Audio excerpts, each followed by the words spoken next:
बिहार एक ऐसा राज्य है जहां राजनीति हर गली हर मोहल्ले में चर्चे का विषय बना रहता है। बात तो सही है। और इस पॉलिटिक्स में एक नाम जो सबसे अलग उभर के आया वो है नीतीश कुमार।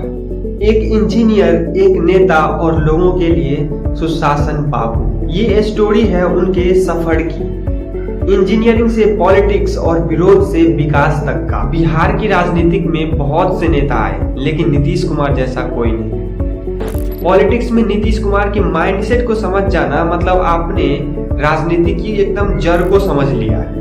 अच्छा, क्योंकि इनको बहुत अच्छे से पता है कि राजनीतिक में कब कहां कैसे मूव किया जाता है, कब किस पार्टी को ज्वाइन करना है, कब किस पार्टी को छोड़ना है, कब किसके साथ गठबंधन बनाना है। इस मामले में नीतीश कुमार एकदम परफेक्ट खिलाड़ी है। चीटिंग करता है तू, चीटिंग करता है तू। इसी बदौलत उन्होंने बिहार पे 20 साल राज किया।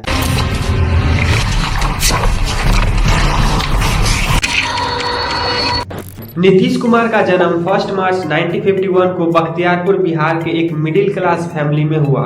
उनके पिता एक फ्रीडम फाइटर और वैद्य थे, माता हाउसवाइफ थी। नीतीश ने पटना साइंस ऑफ कॉलेज और फिर बिहार कॉलेज ऑफ इंजीनियरिंग से इलेक्ट्रिकल इंजीनियरिंग की डिग्री ली, लेकिन उनका मन बिजली के सर्किट से ज्यादा राजनीति के सर्किट में लगा था। 1970 का दौर बिहार में जयप्रकाश नारायण का टोटल रेवोल्यूशन चल रहा था। इसी आंदोलन ने बिहार को एक नया उभरता हुआ पॉलिटिकल चेहरा दिया नीतीश कुमार के रूप में। 1977 में नीतीश ने जनता पार्टी ज्वाइन की और अपना पॉलिटिकल बेस बनाना शुरू किया। शुरुआत में उन्होंने लालू प्रसाद यादव के साथ मिलकर उन्होंने बिहार की राजनीति में अपनी पहचान बनाई, लेकिन बाद में फिर उन दोनों के रास्ते अलग अलग हो गए। हम आपको कुछ कहे हैं, कितना अच्छा हम लोग बातचीत करते थे, हर चीज करते थे, लेकिन 1994 में नीतीश कुमार ने बिहार में एक समता पार्टी बनाई, जो बाद में चलकर वही पार्टी जनता दल यूनाइटेड के नाम से उभर के आई। 2005 के बिहार विधानसभा चुनाव जीतकर नीतीश कुमार ने पहली बार बिहार के चीफ मिनिस्टरशिप की कुर्सी संभाली और अपना शपथ ग्रहण किया। मैं विधि द्वारा स्थापित भारत के संविधान के प्रति सच्ची श्रद्धा और निष्ठा रखूंगा। मैं भारत की प्रभुता और अखंडता अक्षुण्ण रखूंगा। मैं बिहार राज्य के मुख्यमंत्री के रूप में अपने कर्तव्यों का श्रद्धापूर्वक और शुद्ध अंतःकरण से निर्वहन करूंगा तथा मैं भय या पक्षपात, अनुराग या द्वेष के बिना सभी प्रकार के लोगों के प्रति संविधान और विधि के अनुसार न्याय करूंगा। उस समय बिहार की स्थिति इतनी खराब थी जिसका आप इमेजिन भी नहीं कर सकते। उस टाइम बिहार में बस चारों तरफ क्राइम, करप्शन, मर्डर, कैस्टिज्म बिल्कुल ही अपनी हाई लेवल पे था। फिर नीतीश कुमार ने इन सब को सुधारना शुरू किया।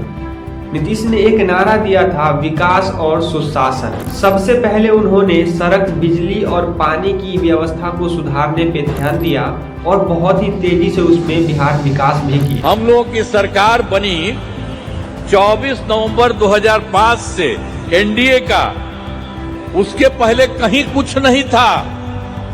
आप जानते हैं शाम के बाद घर के बाहर नहीं जाते थे। जब हम लोग आए उसके पहले कहीं जाने आने का कोई रास्ता था, कहीं पर कोई जगह थी बनी हुई। और जब हम लोगों को मौका मिला तो हम लोगों ने लगातार सब तरह से पूरा का पूरा विकास कीजिए और देखिए कितना रास्ता बना है। हम लोगों ने हर घर बिजली पहुंचा दिया और उसके बाद भी जिनको घर बना या जिनका छूट गया था उसके लिए तो हम लोग काम कर ही रहे हैं और ये तय किया है कि इसी बार उन लोगों का भी सब काम करेंगे। पहले तक कुछ नहीं था। लड़कियों के लिए साइकिल योजना निकाली। इस सब से बिहार धीरे धीरे अपना बदलाव महसूस कर रहा था। उन्होंने बिहार के इंफ्रास्ट्रक्चर में तेजी से विकास किया। मुख्यमंत्री बालिका साइकिल योजना और साथ निश्चय और महादलित विकास मिशन इनिशिएटिव्स ने उन्हें लोगों की दिल में जगह दी। लॉ एंड ऑर्डर में भी नोटिसेबल सुधार हुआ। बिहार की GDP growth rate national average से भी ऊपर गई, लेकिन नीतीश कुमार का सफर आसान नहीं था।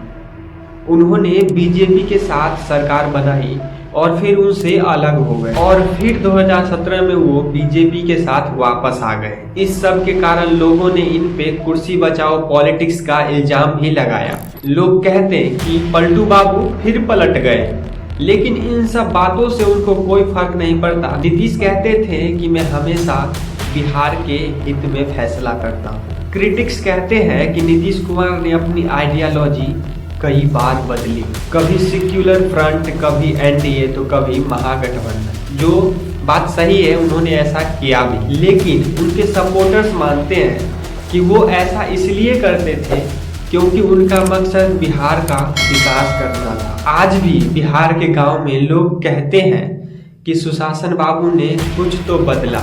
नीतीश जी ने बिहार के लिए, बिहारियों के लिए जो किया, जो मान सम्मान इस प्रदेश को दिलाया, वो अतुलनीय है। बिहार के मुख्यमंत्री माननीय नीतीश कुमार जी ने हर एक वर्ग, हर एक जाति के लिए काम किए हैं और हर एक जगह पे, चाहे वो स्वास्थ्य हो, रोड हो, पुल पुलिया हो, ब्लॉक हो, ऐसे तमाम काम किए हैं जो बिहार की जनता उनको काम पर वोट देती है।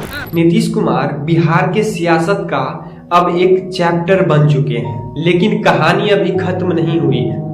उन्होंने दिखाया है कि बिहार की पॉलिटिक्स अनप्रेडिक्टेबल है और वो खुद इस अनप्रेडिक्टेबिलिटी की एक बहुत बड़ा उदाहरण है। इंजीनियर से नेता और नेता से लीजेंड, ये है नीतीश कुमार की स्टोरी। ये स्टोरी थी बिहार के सुशासन बाबू कहे जाने वाले नीतीश कुमार की, जो हर पलट के साथ अपना एक नया चैप्टर लिखते हैं। नीतीश कुमार के इस पॉलिटिक्स माइंडसेट को देखते हुए उनपे एक लाइन बहुत ही परफेक्ट बैठती है और वो लाइन कुछ यूं है कि politics is not about power, it's about persistence. दोस्तों, अभी के लिए आप मेरा पिछला वीडियो यहाँ ऊपर क्लिक करके देख सकते हैं। अगर आपने मेरे अदर सोशल मीडिया प्लेटफॉर्म को ज्वाइन नहीं किया है तो लिंक नीचे डिस्क्रिप्शन में दिया होगा, उसे भी जाके ज्वाइन कर लीजिए। इस वीडियो को यहाँ तक देखने के लिए आपको इतना सारा बहुत धन्यवाद।